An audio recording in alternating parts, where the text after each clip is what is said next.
Hola, hola queridos amigos, hermanos, qué alegría nuevamente estar con ustedes para estudiar la lección de la escuela sabática.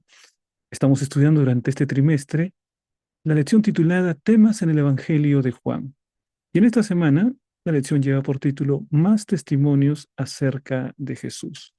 Por lo tanto, veamos entonces el contenido de la lección de esta semana, no sin antes, apreciados hermanos, amigos, invitarlos a poder entrar en este QR que nos lleva a las preguntas claves de la lección de la escuela sabática. Usted puede usarlas como parte de su aprendizaje personal, pero también si es maestro de escuela sabática o si es directivo de la escuela sabática, puede usarlo también en la pantalla de la iglesia para motivar el estudio de la lección de la escuela sabática. Entonces, una vez más, bienvenidos al estudio de la lección de esta semana. Antes de empezar, vamos a hacer una oración. De esta manera, pediremos la presencia del Señor en este estudio. Padre nuestro que estás en el cielo, santificado sea tu nombre. Gracias, Señor, por la oportunidad de estudiar tu palabra. Pedimos tu dirección, querido Padre, que las lecciones aprendidas puedan ayudar en nuestra vida espiritual. En el nombre de Jesús. Amén. Muy bien, hermanos. Entonces, vamos a la primera parte de nuestro estudio que tiene que ver con el motiva. Veamos entonces esta parte del motiva en la que vamos a reflexionar acerca de cuán importante ha sido la figura de nuestro Señor Jesucristo para muchos de los pensadores más admirados y más influyentes en la historia, especialmente en nuestro tiempo, en la civilización occidental. No, sin duda, el Señor Jesucristo marca un antes y un después en la historia. Vivimos en el año 2024 después de Cristo. Así que Jesús divide la historia. Y muchos grandes pensadores han atacado la religión y han atacado la vida espiritual y han atacado la propia Biblia también.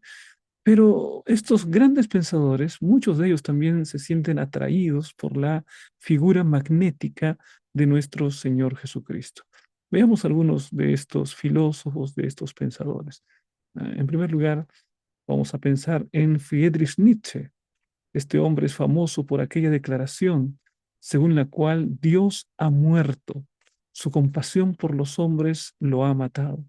Es declaración altisonante, muy conocida de Friedrich Nietzsche, el autor de esa frase sobre la muerte de Dios. Y sin embargo, cuando habla acerca del Señor Jesucristo, él declaró lo siguiente: Jesús es el único que ha sido un hombre que ha vivido de acuerdo con su propia naturaleza. Palabras de admiración, ¿no? Si bien es cierto, ataca la religión, ataca la espiritualidad en el sentido de la espiritualidad cristiana.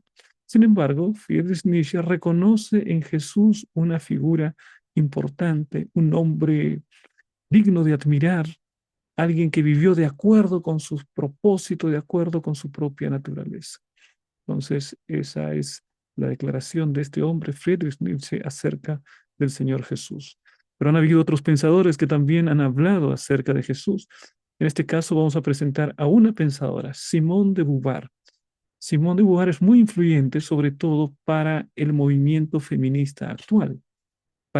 Es una de las filósofas de la ideología de género que tanta influencia está teniendo en nuestro mundo.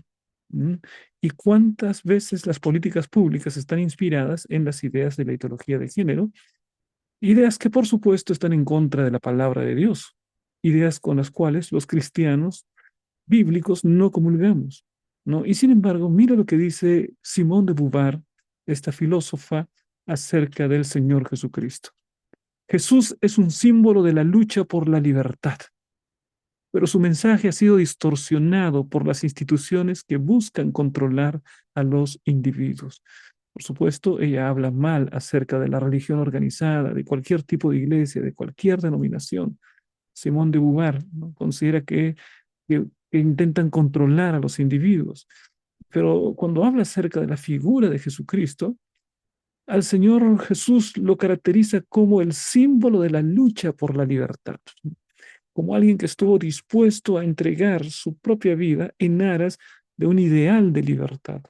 Así que este es el pensamiento de Simón de Beauvoir respecto del Señor Jesucristo.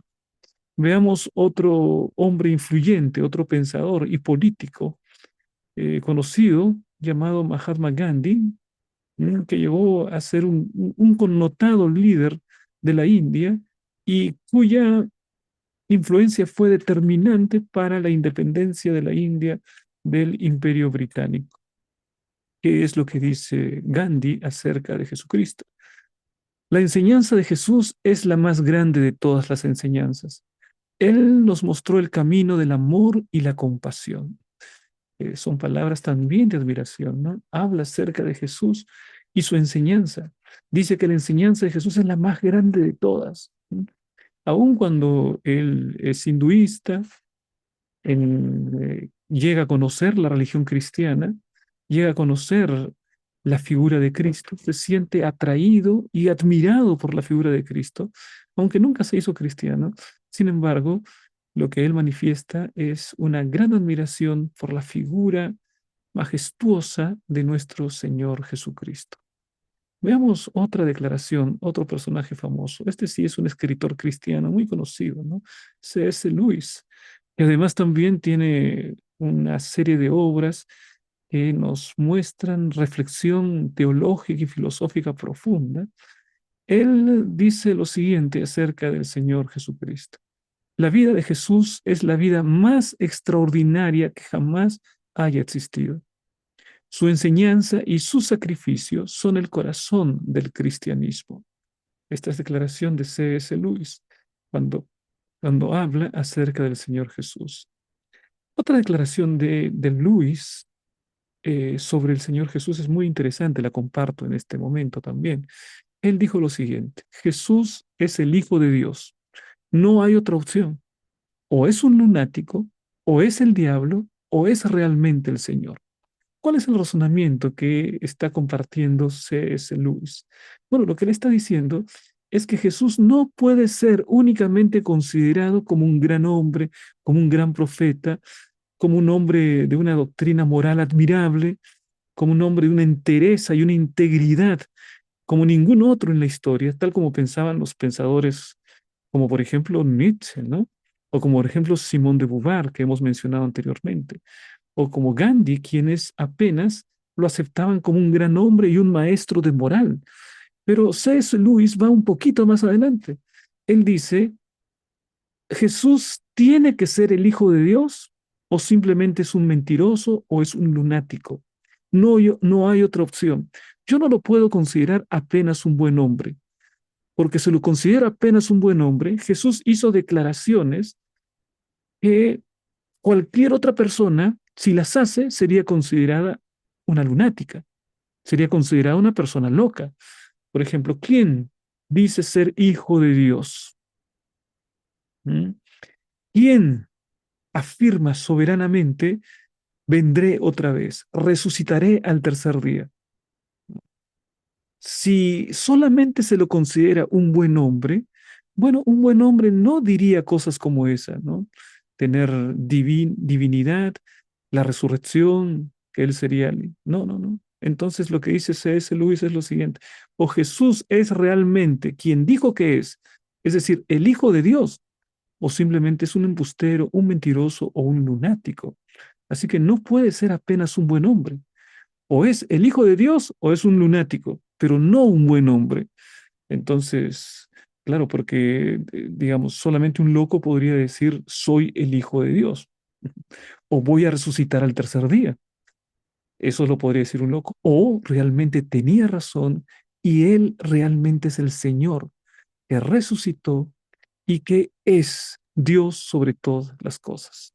Así, mis hermanos, son algunos de los grandes testimonios que han habido acerca de la figura maravillosa, atrayente, magnética de nuestro Señor Jesucristo. Vamos entonces al estudio de esta semana. En Juan capítulo 12, versículo 32, mi querido hermano, encuentras allí el versículo de memoria. Vamos a leer ese versículo de memoria. Dice lo siguiente: y cuando yo sea levantado de la tierra, a todos atraeré a mí mismo, a todos atraeré hacia mí. ¿Qué es lo que nosotros necesitamos hacer para que Jesús sea el punto catalizador, que sea el imán, la figura magnética que una a la humanidad? Dice aquí, cuando levantamos al Señor Jesucristo, Él tiene la facultad magnética de atraer a las personas. Ya hemos visto, ¿no? Como pensadores, filósofos aparentemente anticristianos, con una filosofía totalmente diferente a la filosofía cristiana, y sin embargo consideran al Señor Jesucristo como uno de los grandes hombres de la historia. ¿Mm? Pero Jesús no es solamente hombre, ¿no? Jesús es Dios, en eso creemos nosotros, y Él es levantado, y esa figura atrae a todas las personas, esa facultad magnética de atraer. Vamos a ver, mis hermanos, entonces, en esta oportunidad, la, una visión panorámica de la lección de la escuela sabática. Veamos en primer lugar esta parte donde se habla de Juan el Bautista y cómo él con humildad vuelve a dar testimonio acerca del Señor Jesucristo. Quizás es bueno que recordemos que en el tiempo que Jesús aparece, cuando recién está entrando para iniciar su ministerio, ya Juan el Bautista era un predicador sumamente popular. La gente lo seguía, tenía discípulos, ¿no? Y él no vio a Jesús como una competencia o como alguien que podía rivalizar con él o que ponía en peligro la propia popularidad que él tenía. Juan sabía exactamente cuál era su misión. Miren ustedes en Juan capítulo 3 versículos 28 al 30. Vosotros mismos me sois testigos de que dije, yo no soy el Cristo, sino que soy enviado delante de él. El que tiene la esposa es el esposo, mas el amigo del esposo que está a su lado y le oye se goza grandemente de la voz del esposo. Así pues, mi gozo está cumplido. Es necesario que él crezca, pero que yo mengüe. Mira nada más, mi querido hermano, la humildad que demuestra Juan el Bautista con estas palabras. Él tenía gran popularidad, mucha gente lo seguía, las multitudes estaban detrás de él, bautizaba a muchas personas, y entonces cuando vino Jesús, él no lo vio como un rival, como un competidor, como un predicador que podría llevarse a todos sus discípulos. No, no. Él no lo vio de esa manera. Él simplemente lo señaló porque él sabía exactamente cuál era su misión y su misión había estado completa y tan certera que él dice, este es el Hijo, este es el Cordero de Dios que quita el pecado del mundo. Así que Juan cumplió plenamente con su misión, ¿no? Él sabía que los reflectores y el protagonismo no era con él, ¿no? Sino que él apenas era alguien que anunciaba a aquel que vendría con gran poder, que es el Señor Jesucristo. A veces, mis queridos hermanos, nosotros queremos adquirir el protagonismo, nosotros queremos ser los reflectores, la fama, ¿no? El poder que da el hecho de poder ser conocido, la fama. Bueno, los seres humanos buscan eso, ¿no? Y sin embargo, el Señor Jesucristo, cuando llega, tiene un precursor que es Juan el Bautista. Y Juan el Bautista se goza sumamente en que las personas lo dejen a él y vayan a seguir al Señor Jesucristo. Y él le dijo a sus discípulos, no, miren, yo desde el comienzo les dije que yo no soy el Cristo. Yo apenas soy alguien que fue enviado para abrirle el camino, para preparar el camino. Ahora que Él ya apareció, entonces mi misión está cumplida y tengo gran gozo. Yo tengo que disminuir y Cristo tiene que aumentar. Mira, ese razonamiento de Juan el Bautista, ¿no? Jesucristo tiene que crecer. Así, mi querido hermano. De alguna manera, este es el secreto de la vida cristiana, mi querido hermano. En tu corazón, tú tienes que disminuir y Cristo tiene que aumentar y Cristo tiene que crecer. Ese es el gran secreto de la vida cristiana. El ser humano decrece, disminuye, si es posible, desaparece el propio yo, pero en el corazón del ser humano, el que tiene que crecer y cada día debe hacerlo es el propio Señor Jesucristo. Así que estas palabras transmiten esa idea, ¿no? Es necesario que Él crezca, pero que yo mengüe. En tu vida personal, mi querido hermano, es bueno que tú también tengas el lema que comparte aquí Juan el Bautista. Es necesario que Él, que Jesús crezca, y es necesario que yo disminuya, que yo mengüe. Bueno, Juan continúa dando un testimonio muy interesante. Vamos a leer qué otras palabras dice Juan acerca del Señor Jesucristo. ¿Qué es lo que piensa? Dice, el que de arriba viene es sobre todos. El que es de la tierra es terrenal, y cosas terrenales habla. El que viene del cielo es sobre todos. Ahí Juan está comparando su ministerio con el ministerio de Jesús.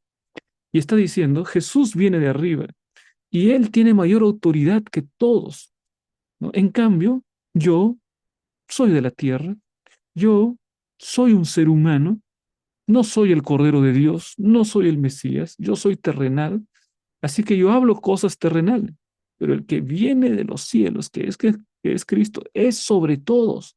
Él tiene la primacía, a Él tenemos que adorarle, a Él tenemos que servirle, a Él tenemos que escucharle. Y continúa diciendo, y lo que vio y oyó, esto testifica y nadie recibe su testimonio.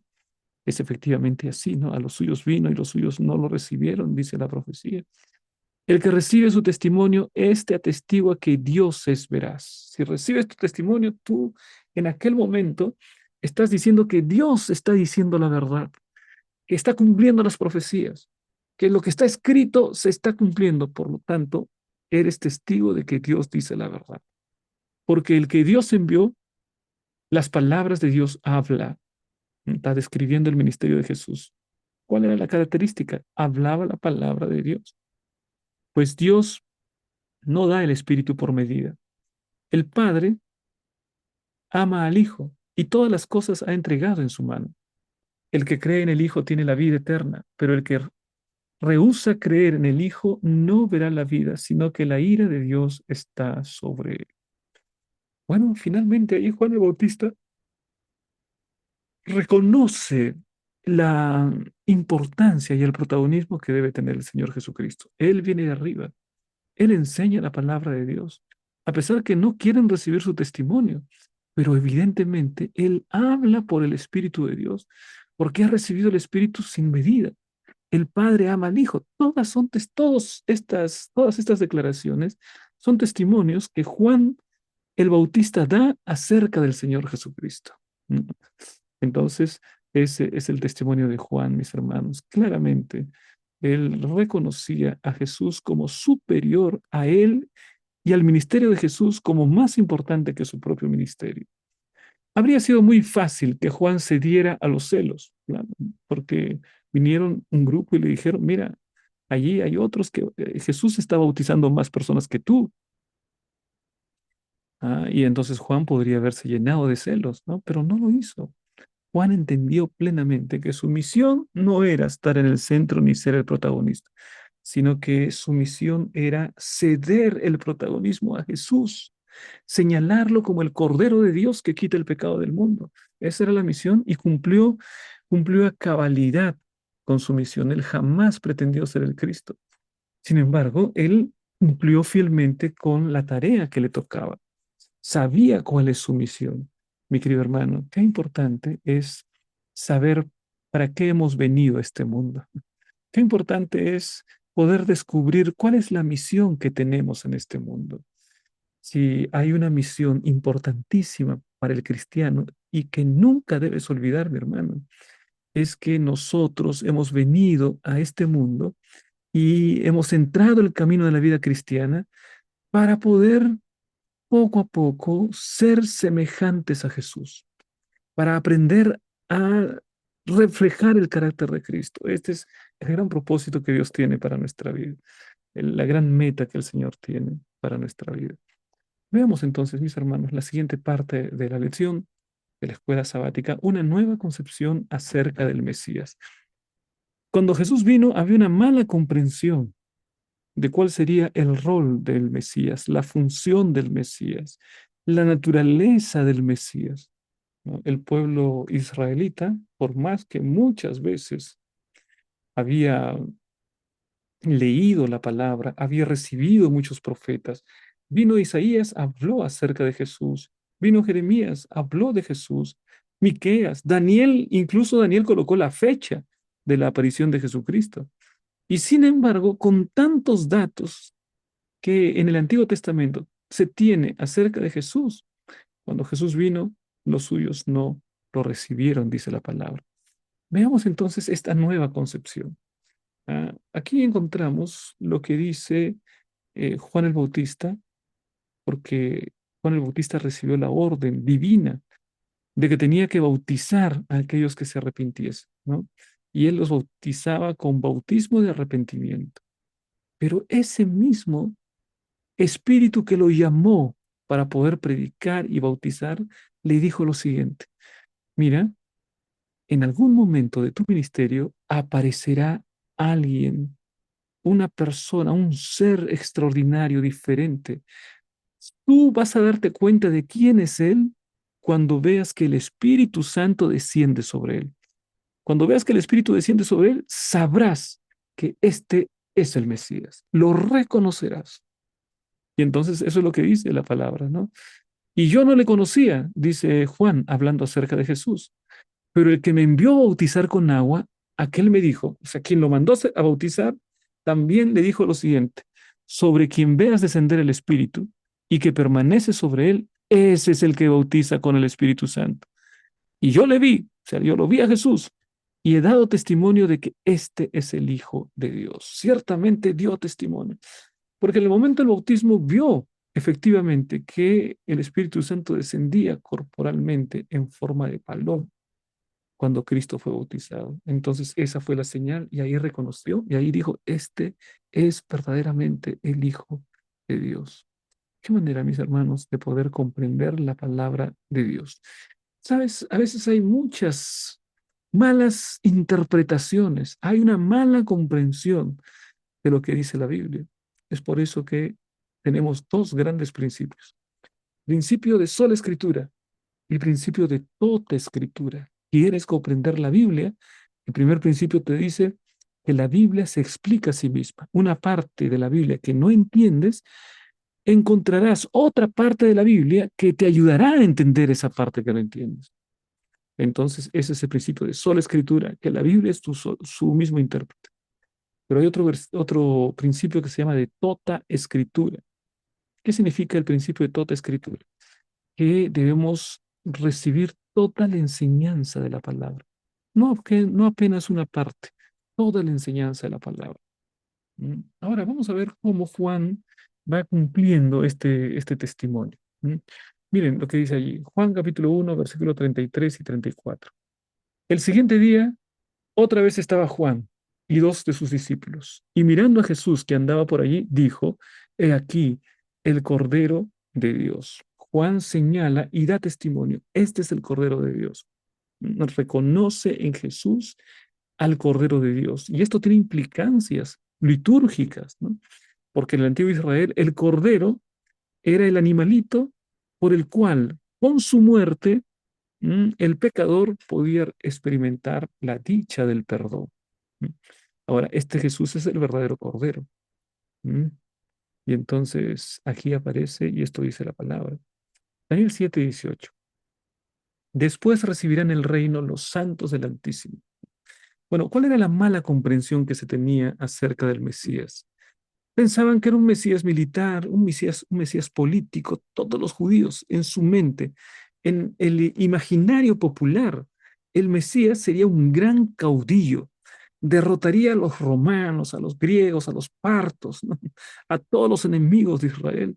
Y entonces Israel sería encumbrada como la nación más importante. Lo que querían los judíos es que este Mesías venga y destruya todas las naciones y coloque a Israel por encima de todas las naciones, ¿no? Cuando venga el Mesías, pensaban ellos, ¿no? Israel será la nación número uno sobre la faz del planeta. Gobernaremos el mundo, derrotaremos a los romanos opresores. Bueno, esa era la idea que tenían acerca de un Mesías político y militar. Pero aquí viene Juan y le dice: este es el Cordero. El cordero no parece tan político, ni tan caudillo, ni tan militar, ¿no? Cordero es un símbolo de, de sumisión, es un símbolo de obediencia, pero no precisamente un símbolo de liberación o de un Mesías poderoso, estratega militar, un político sagaz. No, no, viene con la figura del Cordero, el Cordero. Y bueno, lo que el Señor Jesús y el apóstol Juan van a demostrar es lo siguiente. Este Jesús sí es el Hijo de Dios. Este Jesús sí cumple las profecías, cumplirá la profecía de Isaías 53, que dice que el herido fue por nuestras rebeliones, molido por nuestros pecados. Bueno, ese es el Mesías. Es molido, es herido, por su llaga somos curados. Y entonces cada una de estas ideas era contraria al pensamiento judío. Decir, todas las cosas, no, no puedo entender que Jesús sea apenas un cordero. Pero la Biblia me habla del reino. ¿Cuándo va a establecer su reino? Y ahí Daniel dice, no, esa posesión del reino espiritual viene hacia el final de la historia. Entonces están adelantando las cosas. Eso viene hasta el final de la historia. Y mira lo que encontramos en Isaías 53:7. Angustiado él y afligido, no abrió su boca. Como cordero fue llevado al matadero, y como oveja delante de sus trasquiladores, enmudeció y no abrió su boca. Miren ustedes la descripción que hace Isaías. Bueno, y yo puedo pensar, mis hermanos, que los judíos tenían una lectura muy parcializada de la Biblia, una lectura sesgada de la Biblia, ¿no? Porque en la Biblia hay una gran cantidad de textos que se refieren al Mesías. En la Biblia, Miqueas me dice que nacerá en Belén. Zacarías me habla acerca del Mesías. Isaías me habla sobre el Mesías. Esto quiere decir que la Biblia está llena de referencias al Mesías. Y muy buena parte de ellos tiene que ver con promesas de un líder político, militar, ¿no? Entonces, regirá con vara de hierro las naciones. Qué tremendo. Ese es el Mesías. Pero se olvidaban de textos como Isaías 53, donde aparece que él estaría angustiado y afligido y no abrió su boca, y que sería como un cordero delante de sus trasquiladores. Bueno, esa es la condición de la cual nos habla la palabra de Dios, ¿no? Nos dice que el Mesías sufriría, el Mesías sería un siervo sufriente, pero eso no le gustaba pues a los judíos, ¿no? Y parece que se salteaban el capítulo 53 de Isaías, ¿no? Y tenían una comprensión limitada. Tanto así que cuando vino Jesucristo ni siquiera lo esperaron. No sabían, no sabían quién era. Y en el Antiguo Testamento está hasta la fecha de la aparición de Jesucristo, pero ellos estaban ensimismados en cualquier otra cosa, menos en los eventos espirituales. Vamos entonces, mis hermanos, veamos allí. ¿M? El conocimiento de que Jesús es el Cristo proviene de Dios mismo mediante el poder de convicción que produce su Espíritu. La salvación, dice aquí la lección, no proviene de la filosofía humana, la ciencia o la educación superior. Solo llega de parte de Dios a los corazones que responden con fe y obedecen a Jesús. No es la ciencia, mi querido hermanos, no es la buena educación. Nada de eso nos habilita para ser salvos. ¿No? Puedes haberte educado en las mejores universidades, en los mejores colegios, puedes haber educado y puedes conocer las ciencias y conocer la filosofía, pero la salvación no proviene de la filosofía, no proviene de la ciencia, la salvación proviene directamente del trono de Dios, directamente del Señor Jesucristo. Y solo llegamos a Dios aquellos que respondemos con fe y obedecemos al Señor Jesucristo. Vamos entonces a una siguiente secuencia, a una siguiente parte de la lección de escuela sabática, donde Jesús se presenta de una manera un poco diferente, ¿no? Llama la atención esta declaración de Jesús. Vamos a leer la historia completa. Juan capítulo 6, versículo 51. Dice lo siguiente: Yo soy el pan vivo que descendió del cielo. Mm. Si alguno comiere de este pan, vivirá para siempre. y el pan que yo daré es mi carne, la cual yo daré por la vida del mundo. Bueno, Jesús está hablando en términos espirituales. Vamos a colocar el contexto. La multitud lo estaba siguiendo y quería hacerlo rey, porque Jesús acababa de alimentar con poquita comida, alimentó a toda la población. Así que es evidente, ¿no?, que este Jesús sería un tremendo líder político. Esta gente pensó, bueno, si multiplica los panes, lo nombramos a él nuestro rey, nunca más tendremos hambre, no padeceremos sed. Además, ningún otro imperio podrá enfrentarse con nosotros. Así que eso estaban pensando y se reunieron la multitud y querían hacerlo rey en ese momento, la multitud. Pero Jesús sabiamente se retira del lugar, ¿no? Y después aparece esta conversación que estamos citando en esta oportunidad. Acá dice, de cierto os digo, si no coméis la carne del Hijo del Hombre y bebéis su sangre, no tenéis vida en vosotros. El que come mi carne y bebe mi sangre, tiene vida eterna, y yo le resucitaré en el día postrero. Porque mi carne es verdadera comida, y mi sangre es verdadera bebida. El que come mi carne y bebe mi sangre, en mí permanece, y yo en él. Como me envió el Padre viviente, y yo vivo por el Padre, asimismo el que me come, él también vivirá por mí. Bueno, es una palabra realmente muy directa, ¿no? La gente no podía entender claramente, porque Jesús le está diciendo, el que come mi carne y bebe mi sangre. ¿Cómo es esto? ¿Cómo es esto que come mi carne y bebe mi sangre? Miren, vamos a entender bien comparando con otra sección de la Escritura. La sección de la Escritura dice Juan 3:16, ¿no? De tal manera amó Dios al mundo que ha dado a su Hijo unigénito, para que todo aquel que en él cree, entonces todo aquel que en él cree, dice allí, tiene la vida eterna. No se pierde, mas tiene vida eterna. Ahora, mira lo que dice aquí la última parte. Este es el pan que descendió del cielo. No como vuestros padres comieron el maná y murieron. El que come de este pan vivirá eternamente. Ahora, vamos a hacer un paralelismo. En Juan capítulo 3, versículo 16, dice que aquel que cree tiene vida eterna. Y aquí en Juan 6, 53 al 58 encontramos la última parte, donde dice que el que come de este pan, que es el mismo, tiene la vida eterna. Entonces podemos llegar a la siguiente conclusión. ¿Qué significa comer este pan? ¿Qué significa beber esta bebida? ¿Qué es lo que significa? Bueno, simplemente significa que así como cuando como el alimento entra dentro de mí y luego forma parte de mí. Mi alimento se convierte en músculo, mi alimento se convierte en sangre, el alimento se convierte en parte de mí. De la misma manera, tenemos que creer en Jesús y hacerlo parte de nosotros. Aquel que come, entre comillas, comer significa aceptar a Jesús con todo nuestro corazón, con toda nuestra mente, con toda nuestra alma. Si aceptamos, la consecuencia es que viviremos eternamente. Así como el que cree en Jesús no se pierde, mas tenga vida eterna, también dice Juan aquí, aquel que come de este pan, que es el mismo, Jesús, vivirá eternamente, tendrá vida eterna.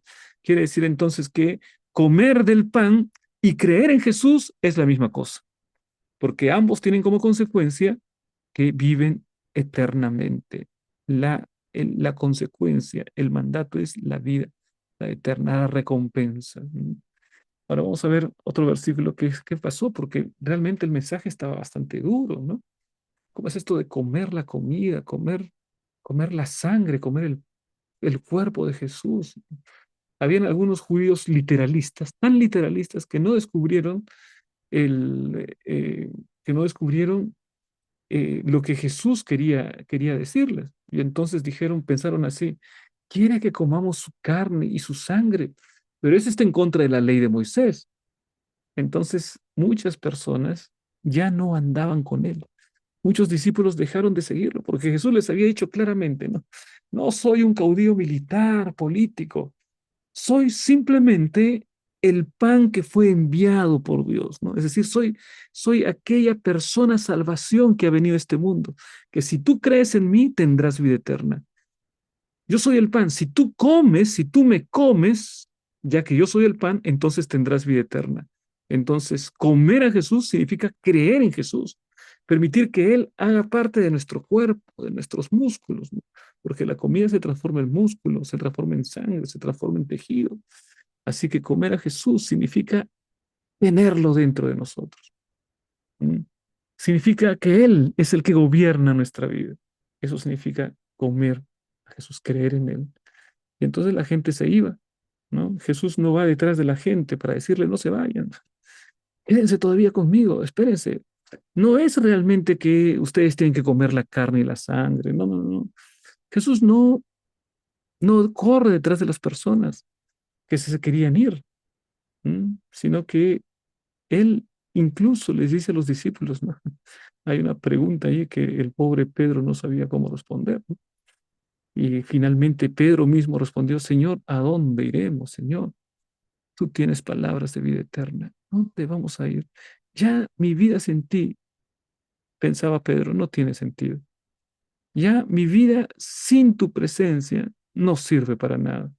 ¿A dónde voy a ir? ¿A dónde voy a estar? Lejos, Señor, no puedo. Ya el hecho de estar contigo es algo irreversible. Bueno, y así es que mientras algunos se fueron, los discípulos permanecieron fieles, entre ellos el apóstol Pedro.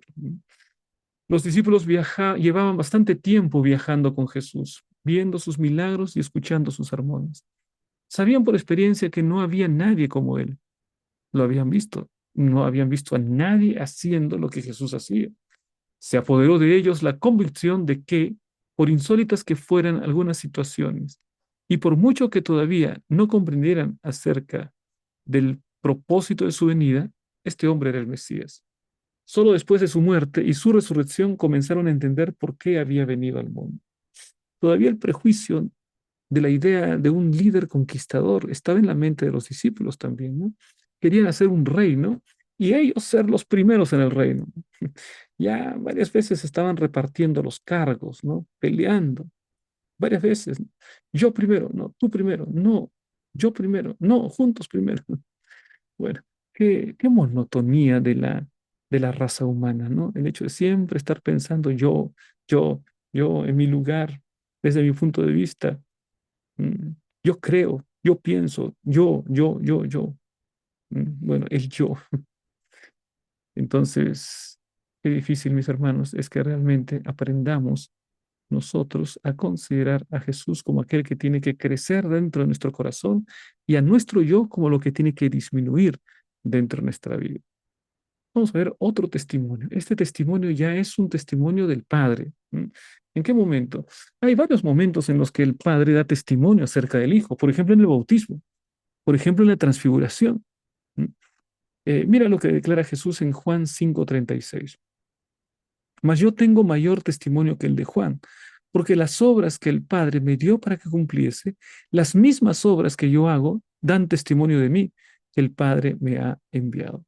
Juan capítulo 5:33. Allí vemos eh, testigos. Vamos a descubrir qué testigos nos muestra este capítulo de la palabra de Dios. Los primeros testigos, dice allí, son sus propias obras. Dice, las mismas obras que yo hago dan testimonio de mí. Así que la obra de Jesús daba testimonio de que Él no era cualquier persona, de que había sido enviado por el Padre. Sus obras, sus actitudes, ¿no? Eso revelaba que fue enviado por el Padre. Así que allí tenemos unos primeros testigos de este capítulo. ¿Quiénes son los primeros testigos? Bueno, como podemos ver allí, primeros testigos, las obras. Las obras testifican acerca de Jesús, sus curaciones, la resurrección, el cuidado, la fortaleza, las propias enseñanzas. Todo eso revelaban que Jesucristo es aquel que dijo exactamente que era, ¿no? Es decir, la palabra de Dios nos muestra claramente que Jesús viene y cumple con su misión y sus obras hablan por él. ¿Mm? Mi querido hermano, tú también, yo también somos conocidos por nuestras obras. Allá en el libro de Apocalipsis frecuentemente el Señor Jesús le dice a las iglesias, ¿no? Yo conozco tus obras, yo conozco tus obras. ¿No? Nosotros somos conocidos por nuestras obras. ¿No? No importan tanto tus palabras, ni tanto tus pensamientos. Importa que tus palabras y tus pensamientos, si son de un verdadero cristiano, puedan reflejarse también en los demás aspectos de la vida. ¿No? Así que no solamente son las palabras, yo conozco tus obras, y eso dice Jesús a las iglesias en Apocalipsis. Y acá dice que las obras de Jesús dan testimonio de que el Padre lo envió. Vamos a ver un siguiente testimonio en Juan 5, 37 y 38. Mira lo que dice mi hermano. También el Padre que me envió ha dado testimonio de mí. Hacia un momento en el versículo anterior vimos que son los actos los que dan testimonios de Jesús, ¿no? Mis obras, dice él, ¿no? Ahora vemos otro segundo testigo de que Jesús realmente es el Hijo de Dios. También el Padre que me envió ha dado testimonio de mí. En otras palabras, tenemos aquí el Padre dando testimonio del Hijo, ¿no? Por ejemplo, Mateo 3:17, y hubo una voz de los cielos que decía, este es mi Hijo amado en quien tengo complacencia. Así, mis hermanos, aquí tenemos un testimonio. Se escuchó la voz del Padre en medio del bautismo. ¿Y qué es lo que dijo? Testimonio, este es mi Hijo amado.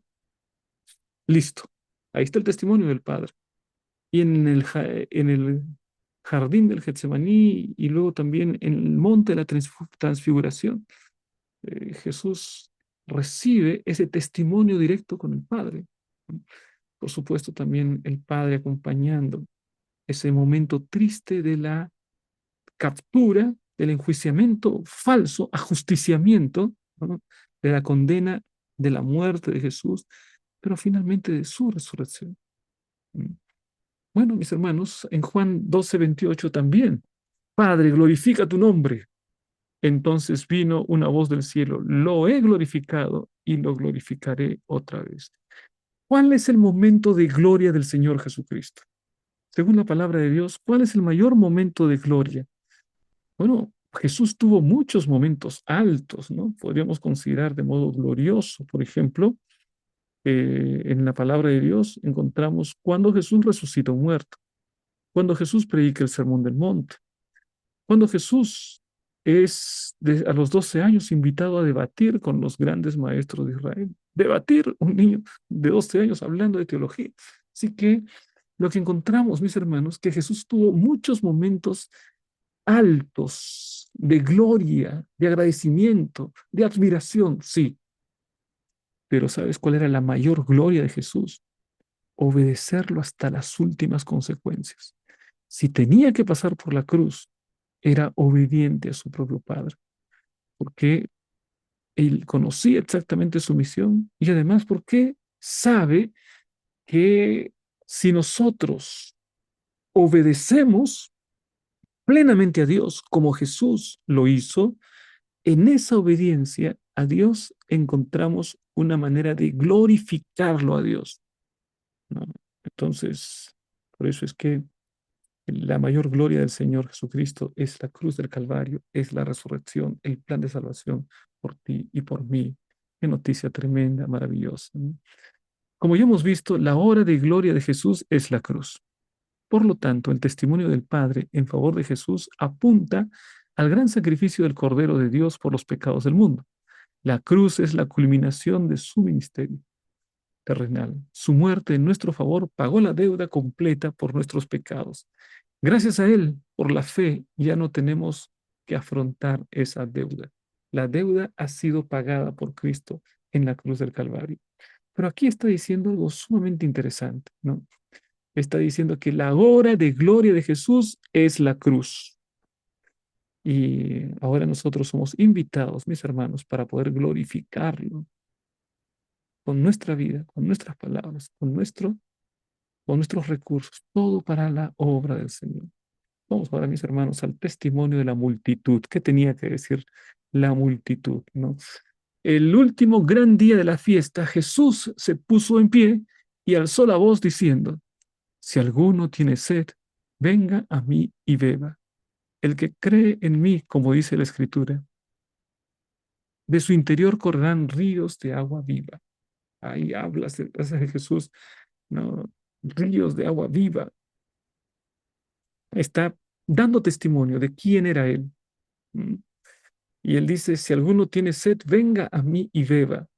Está diciendo, ustedes viven vidas vacías, viven vidas sin sentido porque no me han abierto el corazón. Viven solitarios, viven con depresión, viven con tristeza porque no me abrieron el corazón. Lo que tienen que hacer ustedes es venir y abrirme el corazón, ¿no? Y a eso el Señor lo describe de la siguiente manera: si alguno tiene sed, venga a mí y beba. Si tienes sed, ven, yo te voy a dar de beber. Y si crees de tu interior, si crees en mí, de tu interior correrán ríos de agua viva. ¿Qué significan estos ríos de agua viva? Juan 7:35. Esto dijo del Espíritu que habían de recibir los que creyesen en él. Pues aún no había venido el Espíritu Santo, porque Jesús no había sido aún glorificado. Entonces, mis queridos hermanos, aquí contamos cómo la palabra de Dios nos presenta el significado de la frase agua viva. ¿Quieres saber qué es agua viva? Bueno, agua viva es el Espíritu Santo. A mí me interesa mucho esto, mis hermanos, ¿no? Porque si el Espíritu Santo está siendo representado como agua viva, el Espíritu, de su interior correrán ríos de agua viva, quiere decir, estarás lleno del Espíritu Santo, porque el agua viva es el Espíritu Santo. Bueno, recuerdas que en el cielo hay una representación del trono de Dios y del Cordero, y también está allí un río de agua viva, que es la representación del Espíritu Santo. El Espíritu Santo representa el agua viva. En el cielo encuentras el trono de Dios, el trono del Cordero y el agua viva, representando al Espíritu Santo. ¿Mm? De esta manera, mis hermanos, tenemos una pálida idea de algo que es glorioso y maravilloso, que es la obra de Dios Padre, Dios Hijo, Dios Espíritu Santo en favor del ser humano. Juan 7:40 y 41. Entonces algunos de la multitud, oyendo estas palabras, decían, verdaderamente este es el profeta. Decían, es decir, ya estaban dando testimonio. Después de ver las maravillas de Jesús, ya empezaron también a ser testigos.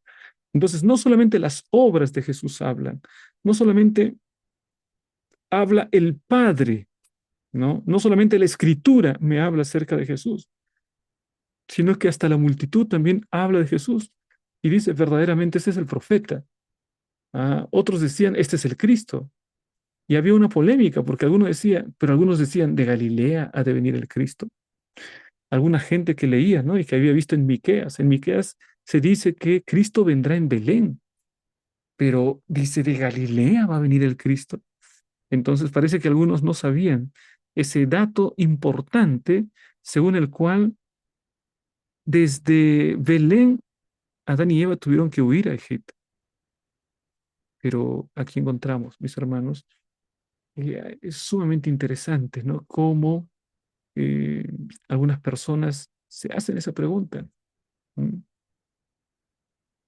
Y realmente no tenían toda la información completa, ¿no? Porque Jesús sí nació en Belén. ¿No? Jesús vivía en Galilea, pero no había nacido en Galilea. Para que se cumpla proféticamente lo que dijo el profeta Miqueas sobre el lugar de nacimiento de Jesús, específicamente nació en Belén. ¿Mm? Ahora, Juan 7:47 al 49. Entonces los fariseos le respondieron, ¿también vosotros habéis sido engañados? ¿Acaso ha creído en él alguno de los gobernantes o de los fariseos? Más esta gente que no sabe la ley maldita es. Vamos a recabar, porque aquí hay otro incidente interesante. ¿Qué es lo que sucede aquí? Bueno, un grupo de personas que habían sido enviadas por los fariseos para espiar al Señor Jesucristo, regresaron admirados, ¿no? Y pensaron cosas tremendas hemos escuchado, porque habían escuchado al Señor Jesucristo. Dice allí, los fariseos le dicen, ¿no? Desdeñosamente. Así que también vosotros habéis sido engañados, también se les ha engañado. Entonces, ahora viene otra pregunta. ¿Acaso no ha creído en él? Es decir, ¿acaso no ha creído en él alguno de los gobernantes o de los fariseos? ¿Qué está diciendo? Es una falacia, ¿no? Una falacia típica de los fariseos. Porque lo que ellos están diciendo es lo siguiente. Mira, las personas importantes no creen en Jesús. Mira, los gobernadores no creen en Jesús. Mira, los fariseos, gente conocedora, no cree en Jesús. ¿Quién cree en Jesús? Ah, el publicano, la prostituta. Cree en Jesús la gente humilde, la gente sencilla. Creen en Jesús todos ellos. Esta gente no sabe nada de la ley. Esta gente es maldita porque no sabe nada de la ley. Así que, por favor, no me hables acerca de este Jesús porque ni siquiera los fariseos o los gobernantes lo aceptan. Si los fariseos lo aceptasen, ya podríamos decir, ¿no? No debe ser alguien importante, un fariseo lo está aceptando. ¿No? Es decir, esta declaración desdeñosa lo que hace es mostrar el verdadero pensamiento de los fariseos respecto del pueblo judío. ¿Mm? Pueblo judío, el verdadero pensamiento de los fariseos, lo que hacía era, pues, ¿no? Eh, desdeñar al pueblo. Esta gente no sabe nada, esta gente es maldita, ¿no? Chusma, ¿no? Es la muchedumbre, ¿no? Eso es lo que pensaban, pues, realmente, ya que no, los gobernantes no creen en los fariseos, bueno, ¿quiénes creen en él? Por favor, decían. Es una falacia, es una construcción falaz lo que están diciendo, porque no hay gente con autoridad que cree en Jesús, entonces Jesús no es el Mesías. Porque si un fariseo creyese en Jesús, entonces podría pensar que es el Mesías. Si un gobernante, si un hombre culto creyese en Jesús, entonces podría creer, ¿no? Entonces es una construcción falaz acerca de un argumento sobre si Jesús es efectivamente el Mesías. Algunos dijeron que él era profeta anunciado por Moisés, otros pensaron que Jesús era el Cristo, el Mesías, pero esto suscitó el argumento de que el Mesías no vendría de Galilea, que debía ser descendiente de David y que tenía que nacer en Belén, todo lo cual era cierto acerca de Jesús, claro, ¿no? Porque Jesús en la época del censo va, no va, pues sus padres lo llevan, ¿no? Y nace en Belén. ¿Mm? Entonces también se cumple la profecía de esta manera. Vamos, mis hermanos, a la última parte del estudio de la lección de escuela sabática, el aplica. ¿Cuáles son los prejuicios de tu cultura que podrían obstaculizar tu testimonio en favor de los demás? Mira, estos fariseos tenían prejuicios, ¿no? Decían, es gente ignorante, por eso es que han sido engañados por él, ¿no? En cambio, a nosotros, fariseos, hombres cultos, que sabemos los idiomas originales, que podemos hacer una buena hermenéutica, que tenemos metodología para el estudio, nosotros no nos dejamos engañar. Allí la gente simple, ¿no? Esa gente sigue a Jesús. Mi querido hermano, cuánta soberbia, ¿no? Cuánto orgullo. La soberbia es la madre de las caídas más estrepitosas. Y bueno, finalmente, estos fariseos, ¿no? Finalmente no reconocieron a Jesús como aquel que podía darles la salvación. La pasaron de cerca, la vieron muy cerca, pero no creyeron en Jesús. Vamos, mis hermanos, a la última parte y ahí tenemos, por supuesto, las preguntas claves. Repetimos, usted puede entrar para responder las preguntas claves. Allí en la descripción del video entre o incluso puede crear una cuenta Kahoot, ¿no? Y seguir las indicaciones que están en el YouTube, en la descripción del video y usted podrá usar los videos en su escuela sabática. Lo hemos usado muchas veces, ¿no? Y realmente es impresionante la participación de las personas. Bueno, la semana pasada estaba Abigail, Samuel CH y Miguel, que estuvieron participando y ocuparon los primeros lugares en el Kahoot. Esta semana esperamos que usted pueda ayudarnos y también participar de las preguntas claves. Bueno, en este canal mi hermano va a encontrar temas misioneros para líderes de grupos pequeños, encontrará también temas proféticos y temas doctrinales. Así que espero que haya sido un estudio que pueda contribuir para el crecimiento espiritual de su vida. Oh, mi querido hermano, también en este momento a recordar, agradecer a nuestros hermanos de YouTube y de Facebook. Gracias por siempre comunicarse con nosotros. Lindas palabras. Tenemos que aprender más acerca de nuestro Señor Jesucristo. Bueno, vamos a terminar con una oración, pero antes dejo una frase bonita en el comentario, tanto en YouTube como en Facebook, para poder saber que llegaste hasta el final de este video, ¿no? Si estamos hablando acerca de Jesús y de los testimonios, ¿no? Entonces, yo creo que un bonito mensaje sería, yo creo en Jesús y tendré, por la gracia de Jesús, vida eterna con Él. Porque eso es lo que dice la lección, ¿no? El que cree en Él tiene vida eterna. El que come de Él tiene vida eterna. Así, mi querido hermano, te animo para que puedas colocar una declaración de fe al finalizar en el comentario de la lección de esta semana. Vamos a hacer una oración. Padre nuestro que estás en el cielo, gracias Señor por el mensaje de tu palabra.